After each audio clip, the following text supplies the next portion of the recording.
जी अस्सलाम वालेकुम नाज़रीन, welcome to my YouTube channel. नाज़रीन, आज के इस एपिसोड में मैं आप लोगों को बताऊंगा कि शेंजन के वो कौन से कंट्रीज़ है जो आपको वीज़ा इजीली दे सकते हैं। और अगर आपके पास पाकिस्तानी पासपोर्ट है, आप पाकिस्तान से अप्लाई कर रहे हैं, आप इंडोनेशिया से कर रहे हैं, मलेशिया से, आप सऊदी अरब से, दुबई से, आप मस्कत, कतर, ओमान, कहीं से भी आप अप्लाई कर रहे हैं, तो ये चंद वो कंट्रीज़ है जो शेंजन में आते हैं। और अगर यहाँ का आप विज़िट वीज़ा अप्लाई करते हैं तो विज़िट वीज़ा के बाद आप यहाँ पे भी आके आप आसानी से इमिग्रेशन प्रोसेस करवा सकते हैं और टीआरसी कार्ड हासिल कर सकते हैं, पासपोर्ट भी ले सकते हैं। तो नाज़रीन, सबसे पहले मैं आप लोगों को कंट्री का नाम भी बताऊंगा, साथ साथ में आपको रिक्वायरमेंट्स भी बता सकता हूँ कि क्या क्या रिक्वायरमेंट्स है। सबसे पहले नाज़रीन मैं आपको बता दूं कि रिक्वायरमेंट सब मेन जो चीज़ होती है वो बैंक स्टेटमेंट होती है।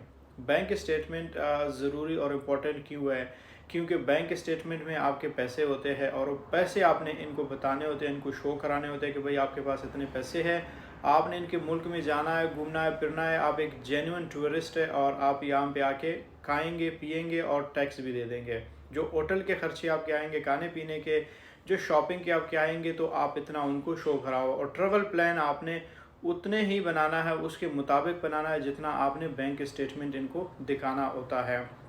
और दूसरे नंबर पे आता है आपकी जो टाइज़ होते हैं, आपने इनको बताना होता है कि भाई हाँ, पाकिस्तान में होते हैं या दुबई, मस्कत, कतर, ओमान, टाइज़ आपके क्या है, आप पीछे आप क्या छोड़ के जा रहे हैं। क्योंकि अगर वो देखते हैं कि अगर पीछे आपका कुछ है ही नहीं, तो फिर वो डर जाते हैं कि भाई ये बंदा जाएगा और वापस आएगा नहीं अपने मुल्क में, ठीक है, स्लिप हो जाएगा और हमारे लिए यहाँ पे प्रॉब्लम हो जाएगा, ठीक है।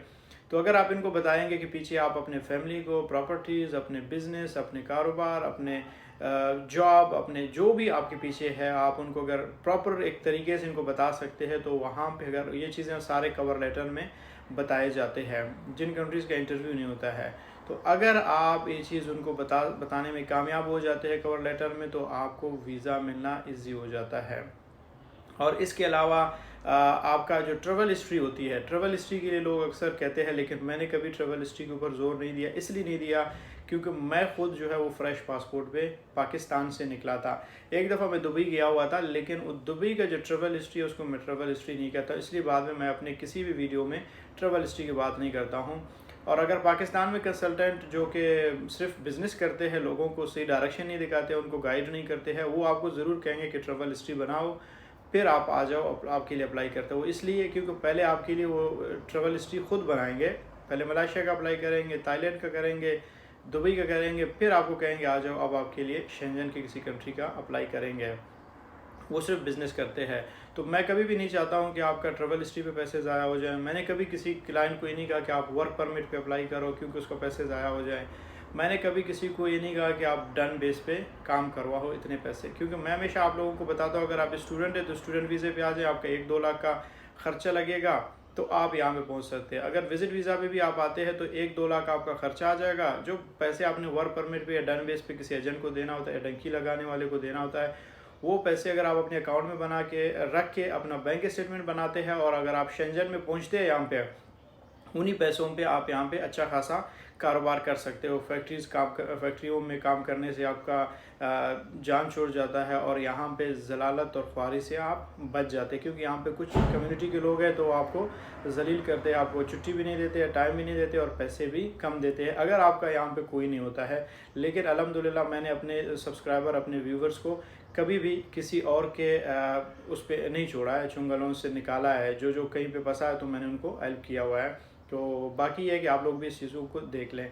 और नाज़रीन, कंट्री में बताता हूँ, कंट्री नंबर 1 पे आता है स्पेन, नंबर 2 पे आता है फ्रांस, नंबर 3 पे आता है बेल्जियम, नंबर 4 पे आता है नीदरलैंड और 5 पे नॉर्वे आता है। ये अगर आप पाकिस्तान से है तो आप ये 5 कंट्री के लिए अप्लाई करें। और अगर आप सऊदी अरब, मस्कत, कतर, ओमान से है तो आप अप्लाई करें माल्टा के लिए, फ्रांस के लिए और स्पेन के लिए। 3 कंट्रीज़ यहाँ से जो अल्हम्दुलिल्लाह हमारे वीज़े लग रहे हैं। तो टाइम क्या है, रेशो क्या है? रेशो सबकी अच्छी है, 99% इनकी रेशो है। बेस्ट टाइम टू अप्लाई मेरे ख्याल से ये सबसे बेस्ट टाइम है। कैसे अप्लाई किया जाए? अगर आप खुद पढ़े लिखे, आप चीज़ों को समझते, आपको लगता है कि आप कर सकते हो तो आप खुद करो। अगर आप डरते हैं कि मुझसे कोई गलती ना हो जाए, कोई मिस्टेक ना हो जाए, कोई डॉक्यूमेंटेशन आगे पीछे ना हो, ट्रैवल प्लान में आगे पीछे ना हो जाए, आपको जिस कंट्री के लिए आप अप्लाई कर रहे हो उसके बारे में आपके पास इन्फॉर्मेशन नहीं है, तो फिर मैं आपको सजेस्ट यही करूँगा कि आप किसी ऐसे कंसल्टेंट के पास जाएँ जिसका एक्सपीरियंस हो, जो आपके काम को ओन करें और आपके डॉक्यूमेंटेशन पे सही से काम करें। जैसे कि मैं अक्सर क्लेम करता हूँ कि जो फ़ाइल मेकिंग मैं करता हूँ या हम लोग करते हैं, तो उससे अच्छा फ़ाइल मेकिंग कोई नहीं करता। उसका रीज़न सिर्फ यही है कि एक्सपीरियंस्ड है, ठीक है।